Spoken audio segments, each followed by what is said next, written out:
Europe ने क्या नहीं अपनाया जिससे यूरोप है की जगह यूरोप था वाली स्थिति आ गई है। जहां दुनिया पर राज करने वाला जो यूरोप होता था, आज हम उसकी चर्चा कर रहे हैं कि भाई साहब कहां है यूरोप। दुनिया के अंदर दुनिया वाले जिसको रेफरेंस मानते थे, आज वो रेफरेंस खुद रेफरेंस में आने की खुशी मनाता है। कुछ दिनों पहले आपने देखा कि ब्रिटेन के प्रधानमंत्री भारत आ रहे थे, तो उन्होंने अपने देश में ऐसा माहौल काट दिया कि देखो भाई साहब, भारत से बात करने जा रहा हूं, बहुत बड़ी बात है। अपने साथ में अपनी बड़ी बड़ी कंपनियों के मालिकों को एक ही जहाज में भरकर निकलते हुए कह रहे थे कि अब तक हमारे कालखंड की सबसे बड़ी बिजनेस डील करने हम जा रहे हैं। इससे पता चलता है कि इनके हालात वाकई में ठीक तो नहीं है। तो चलिए अब इसको थोड़ा सा समझते हैं। जैसा आप सभी जानते हैं कि ब्रिटेन, फ्रांस, पुर्तगाल, डच, इन सारे यूरोपीय देशों ने दुनिया के बहुत बड़े हिस्से पर राज किया था। अकेला ब्रिटेन 20वीं सदी की शुरुआत में दुनिया के 25% हिस्से पर अपना राज करता था। 17वीं सदी से 20वीं सदी के खत्म होने तक बहुत से यूरोपियन देश दुनिया भर के अलग अलग देशों पर राज करके अपनी अर्थव्यवस्था को इतना मजबूत कर लिया था कि हर मामले में बाकी दुनिया से आगे थे। जब मैं 17वीं सदी की बात कर रहा हूं, तो इस दौर में यूरोप के देशों ने बौद्धिक और तकनीकी विकास के उस स्तर को छुआ जिसने भविष्य की दुनिया की नींव रखी। ऐसा मैं क्यों कह रहा हूं, इसे आप यूरोप में जन्मे कुछ नामों से समझ सकते हैं जिनकी खोज आज तक दुनिया के लिए नई सीख देती है। जैसे लॉ ऑफ मोशन और ग्रेविटी को समझाने वाले जो ईसाक न्यूटन थे, जिन्हें दुनिया के सबसे महान वैज्ञानिकों में से एक माना जाता है। गैलीलियो एस्ट्रोनॉमी, फिजिक्स और साइंटिफिक मेथड को देने वाले। नोबेल प्राइज जीतने वाली पहली महिला मारिया क्यूरी, जिन्होंने रेडियो एक्टिविटी पर काम किया। अल्बर्ट आइंस्टाइन, जिनकी थ्योरी ऑफ रिलेटिविटी ने यूनिवर्स को समझने की राह आसान की।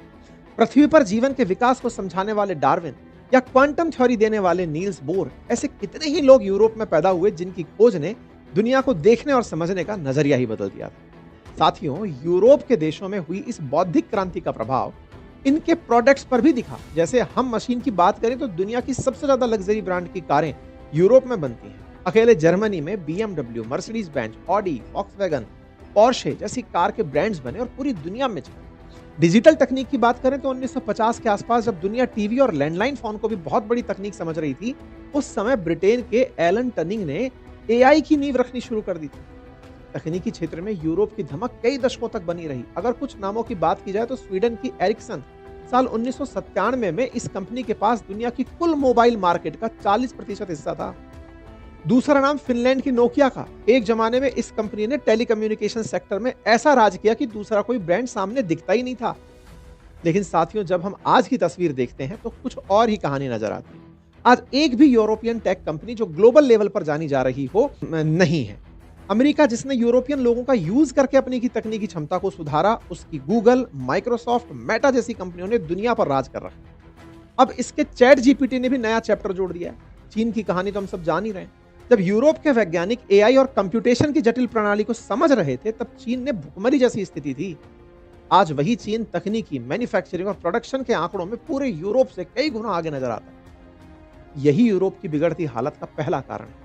यहां इनोवेशन और अडप्टेशन को उतनी प्राथमिकता नहीं दी गई जितनी दी जानी चाहिए। इनके पास पैसा था, दुनिया की सबसे जेन्युइन माइंड थे, जीनियस माइंड थे, टाइम था, नॉलेज था, लेकिन इन्होंने इस चीज का पूरा फायदा उठाया ही नहीं। अगर आप यूरोपीय देशों की इनकम के प्रमुख सेक्टर पर नजर डालेंगे तो फाइनेंस, ट्रेड और इंडस्ट्रियल सेक्टर के बाद इसमें टेक्नोलॉजी का नाम भी आता है, जो अब धीरे धीरे कमजोर होता जा रहा है। दूसरी तरफ फाइनेंशियल सर्विसेज की अगर हम बात करें तो यहां भी कोई अच्छी स्थिति नहीं है। रिपोर्ट्स बताती हैं कि यूरोप के देशों में ऋण का आंकड़ा बढ़ता ही जा रहा है, जिसने यूरोपियन यूनियन में फाइनेंशियल क्राइसिस जैसी स्थिति पैदा कर दी है, जिससे बचने के लिए अलग अलग यूरोपियन देश अपने हिसाब से प्रयास कर रहे हैं। जिसमें से सबसे बड़ा प्रयास था बैंक की ब्रांच और उनके एम्प्लॉइज के नंबर को घटाने का।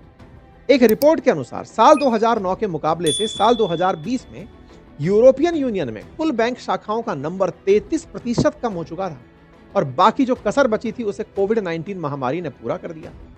साथियों, बाकी दुनिया की तरह यूरोप भी महामारी की मार से उभरने की कोशिश ही कर रहा था कि यूक्रेन और रूस के युद्ध ने पूरे यूरोप की अर्थव्यवस्था को इतना बड़ा धक्का दिया कि यूरोप में एक के बाद एक सेक्टर बुरी तरह प्रभावित होने लगे।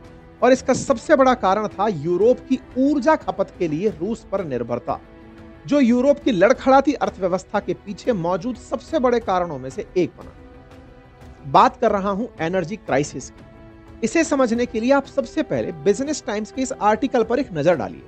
इसमें कहा गया है कि पोर्शे और BMW जैसी कंपनियों को क्राइसिस से निकालने के लिए जर्मनी को अपनी एनर्जी और इंडस्ट्रियल पॉलिसीज को बदलना होगा, क्योंकि पोर्शे और बीएमडब्ल्यू को दूसरे देश में जाकर कार बनाना सस्ता पड़ रहा है, जबकि जर्मनी में मैन्युफैक्चरिंग महंगी पड़ रही है। यह सिर्फ उन दो कंपनियों की कहानी नहीं है। Volkswagen, Mercedes Benz, auto industry से जुड़ी कई सौ यूरोपियन कंपनियों का यही हाल है।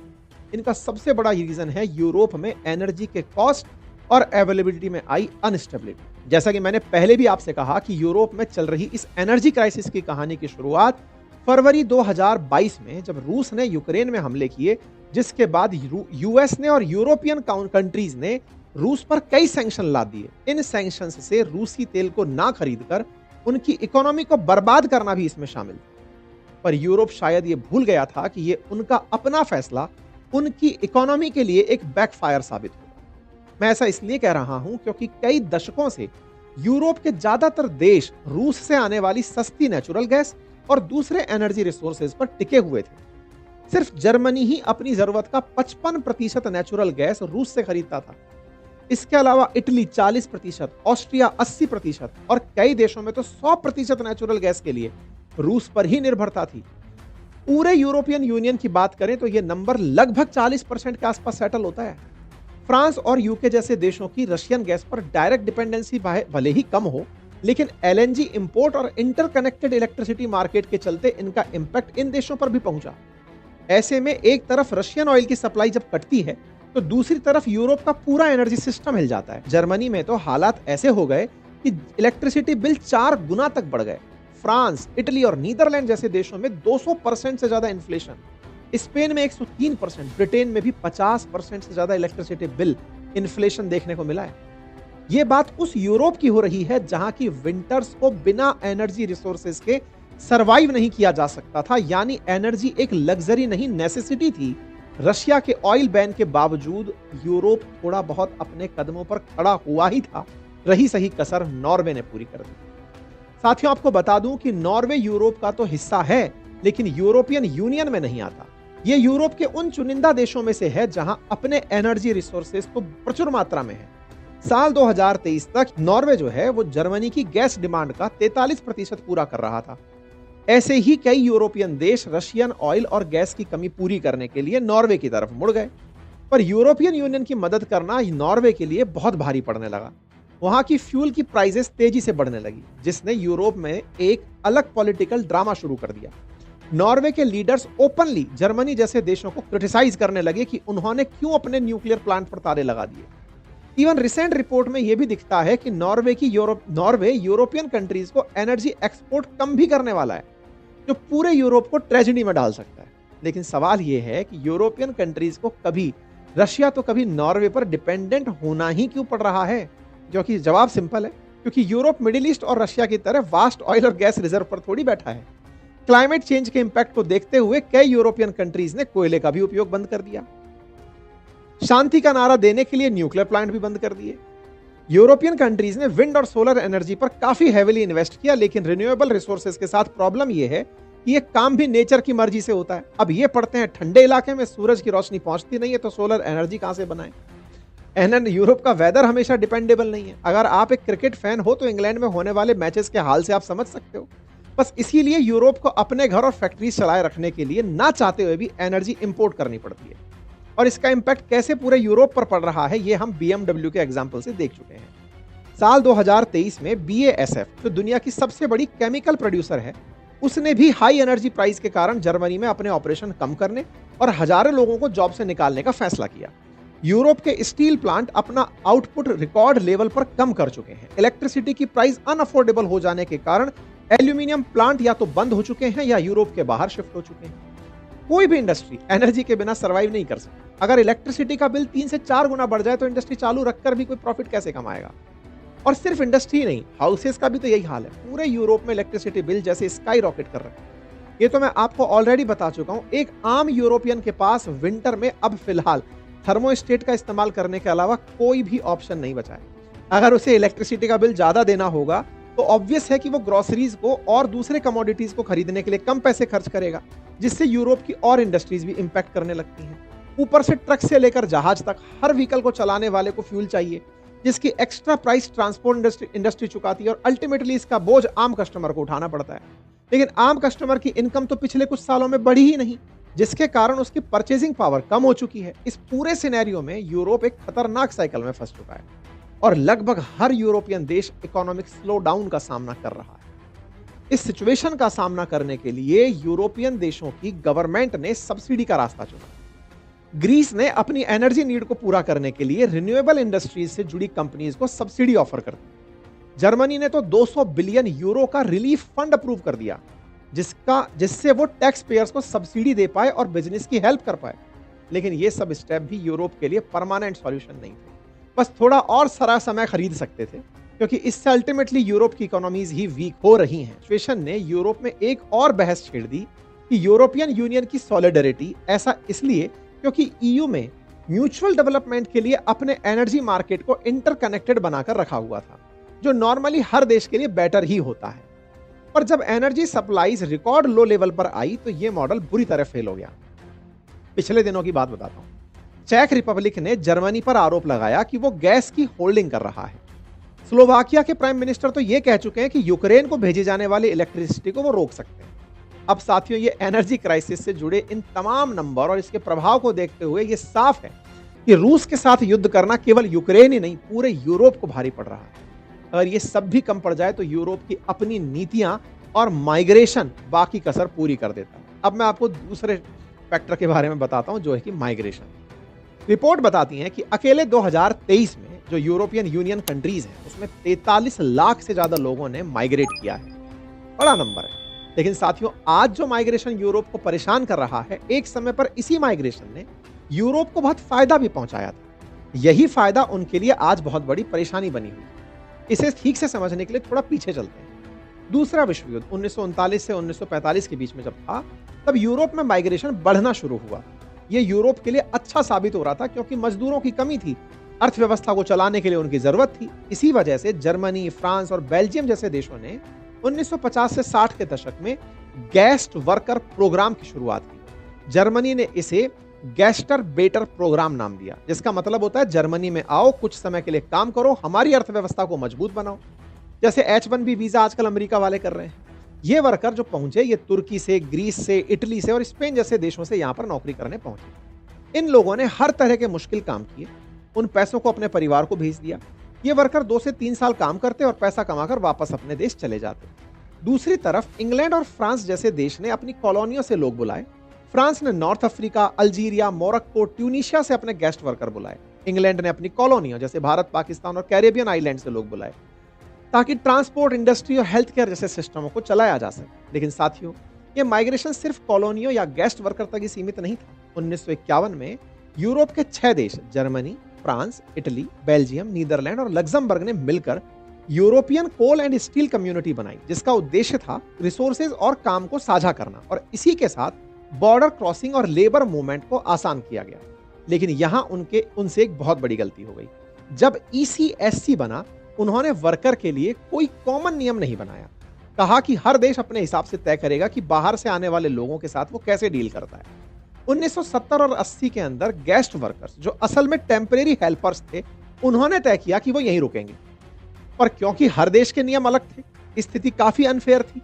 जैसे जर्मनी में गोस्ट आर्बराइटर को पहले सिर्फ टेम्परेरी वर्क परमिट था, उन्होंने परमानेंट राइट आसानी से नहीं मिले। वहीं फ्रांस ने माइग्रेंट्स को सिटीजनशिप का चांस दे दिया, लेकिन वहां सोशल टेंशन बहुत बड़ी थी। यूके में तो दंगे भी होने लगे कि माइग्रेंट और लोकल्स में से कौन रहेगा। जैसे 1981 का ब्रिक्सटन दंगा, जहां ब्लैक कम्युनिटीज और पुलिस के बीच हिंसक झड़पें हुई, या फिर ओल्डहैम दंगे, जहां साउथ एशियंस और व्हाइट लोकल्स के बीच में कुछ ऐसा ही हुआ। इन दंगों के बाद कुछ सालों में यूरोप में चीजें शांत होने लगी, लेकिन तभी 1990 से सन 2000 में बाल्कन, मिडिल ईस्ट और अफ्रीका में नए युद्ध शुरू हो गए और लोग यूरोप को एक सुरक्षित जगह समझने लगे। तो अपनी जान बचाने के लिए लोग यूरोप आ गए। यहां पर यूरोप का नजरिया भी बदला और सोचा कि मानवता के लिए उन्हें युद्ध क्षेत्र से प्रभावित सभी लोगों को यूरोपियन देशों में आने की अनुमति देनी चाहिए। साथ ही उन्हें मजदूरों की तरह भी जरूरत थी। लेकिन यूरोप यही नहीं रुका, उन्होंने माइग्रेशन करके आए लोगों के लिए बेसिक हेल्प पॉलिसीज बनानी शुरू कर दी, जो कि लोगों के लिए और आकर्षक हो गई, जिसमें घर, स्वास्थ्य, शिक्षा जैसी बेसिक जरूरतें पूरी करने का वादा था। बेरोजगारी की स्थिति में उनके स्किल लर्निंग तक करवाई जाती, जॉब दिलवाई जाती। यूरोप में ऐसी स्थिति को देखते हुए अफ्रीका और युद्धग्रस्त मिडिल ईस्ट से, अफगानिस्तान, पाकिस्तान से भर भर के लोग यूरोप में पहुंचने लगे और असाइलम का हिस्सा बनने लगे। इन चीजों को और आसान बनाने के पीछे एक और बड़ा कारण यूरोप के बॉर्डर भी थे। अगर रूस वाले बॉर्डर को एक बार के लिए छोड़ दें तो पूरे यूरोप के बॉर्डर कहीं पर भी ज्यादा सुरक्षित नहीं है। रोक टोक करने वाले प्रोसेस ही नहीं है। वहां एक देश से दूसरे देश में वैसे ही जा सकते हो जैसे भारत के एक राज्य से दूसरे राज्य में। हालांकि पिछले कुछ सालों में बॉर्डर सुरक्षा की स्थिति में परिवर्तन भले ही आया हो, लेकिन लंबे समय तक ऐसा ही चलता रहा। और जब आना जाना इतना आसान था तो शरण लेना भी आसान था। इस वजह से यूरोप में बाहरी लोगों की जनसंख्या धीरे धीरे बढ़ने लगी। शहरों में हाउसिंग करने वाले सेक्टर पर दबाव बढ़ा और लोकल लोगों की नौकरियों पर संकट आने लगा और हेल्थ केयर सिस्टम पर लोड बढ़ गया। साथ ही कल्चरल और सोशल टेंशन भी दिखने लगे। बाहरी लोगों के खिलाफ धीरे धीरे विरोध प्रदर्शन और भेदभाव के मामले सामने आने लगे। जब पिछले कुछ सालों की स्थिति बहुत ज्यादा खराब हुई तो यूरोप ने नए नियम और पॉलिसीज बनाने पर विचार किया, जिसके साथ बॉर्डर कंट्रोल को टाइट किया गया, असाइलम प्रोसेस को सख्त बनाया गया। यहां तक कि कुछ देशों ने तो डिपोर्टेशन एग्रीमेंट भी साइन करने शुरू कर दिए, जैसे कि ब्रिटेन ने। इसके अलावा जो बाहरी लोगों को बड़ी आसानी से वेलफेयर और हेल्थ केयर बेनिफिट मिल रहे थे, जिसके लिए ज्यादातर लोग यूरोप का रुख अपनाते थे, उन्हें अब लीगल रेजिडेंट्स तक सीमित करना शुरू किया गया ताकि रिसोर्सेज पर कम लोड हो। लेकिन साथियों, यूरोप के ये नियम बड़ी देरी से लागू हुए और इस चीज से जितना नुकसान होना था वो हो चुका था। इसे आप बहुत आसानी से समझ सकते हैं। देखिए, माइग्रेशन करने वाले लोग दो तरह के होते हैं। एक वो जो स्किल्ड होते हैं, जिन्हें किसी भी देश की इकोनॉमी को बनाने में मदद करनी होती है। इसका सबसे बड़ा उदाहरण है अमेरिका में बसे भारत के लोग, जिन्होंने वहां की अर्थव्यवस्था को मजबूत बनाने में बड़ा योगदान दिया है। दूसरे तरीके के माइग्रेंट्स होते हैं जो युद्धग्रस्त देश से बिना स्किल के साथ किसी देश का हिस्सा बन जाते हैं। अब यूरोप एक तरफ से तो तकनीक, इनोवेशन, अडेप्टेशन में पिछड़ रहा था, दूसरी तरफ हजारों की संख्या में लोगों को शरण दे रहा था, उन पर अरबों रुपए खर्च कर रहा था, उन्हें नौकरियां दे रहा था। इसका नतीजा यह हुआ कि जो लोकल लोग यूरोप के देशों में अच्छा काम कर रहे थे, जो स्किल्ड थे, उन्हें अपने हिसाब से काम नहीं मिला और छोटा मोटा जो काम था उसका बड़ा हिस्सा बाहरी लोगों के हाथ में चला गया। ऐसे में स्किल्ड यूरोपियन लोग भी अमेरिका जैसे देशों का हिस्सा बन गए और यह भी बहुत बड़ा सेटबैक बन गया। शुरुआत से लेकर अब तक अगर आपने इस वीडियो में जिन भी विषयों पर चर्चा की हो, उससे यह साफ हो गया होगा कि यूरोप दुनिया में सबसे अलग नजर आता था, जिसको शक्तिशाली बनने में सादा शांति, सद्भाव और वेलफेयर पर भरोसा था, जो दुनिया को अलग चश्मे से देखने की कोशिश करता नजर आ रहा था। जिन यूरोप के देशों को एक आदर्श के रूप में देखा जाता था, वो यूरोप के देश अपनी कुछ नजरअंदाजी के चलते आज लड़खड़ाती हुई अर्थव्यवस्था के रूप में दिख रहे हैं। साथियों, यूरोप की कहानी अभी पूरी तरह से तो खत्म नहीं हुई है। लोगों को अभी भी भरोसा है कि यूरोप जल्दी ही अपनी स्थिति को ठीक कर लेगा। लेकिन यूरोप की अभी तक कहानी ये जरूर सिखा देती है कि अगर आपके पास कितना भी पैसा हो, संसाधन हो, समय हो, अगर आप सही टाइम पर सही निर्णय नहीं लेते तो आप उससे पिछड़ सकते हैं। जिसके पास कुछ ना हो लेकिन वो सही समय पर सही निर्णय की क्षमता ले, वो आगे बढ़ जाता है। बाकी कैसा लगा आपको ये वीडियो, जानकारी अपनी कमेंट बॉक्स में जरूर बताइएगा। बाकी आप लोग क्या सोचते हैं यूरोप के पिछड़ने पर, उस पर भी अपनी राय दीजिएगा। बाकी मैंने ओडू का लिंक कमेंट बॉक्स और डिस्क्रिप्शन में डाला हुआ है, वहां से जाकर अपने बिजनेस को बेहतरी के साथ, अडेप्टेशंस के साथ कैसे आगे ले जाना है, आप एक बार जरूर चेक कीजिए। धन्यवाद।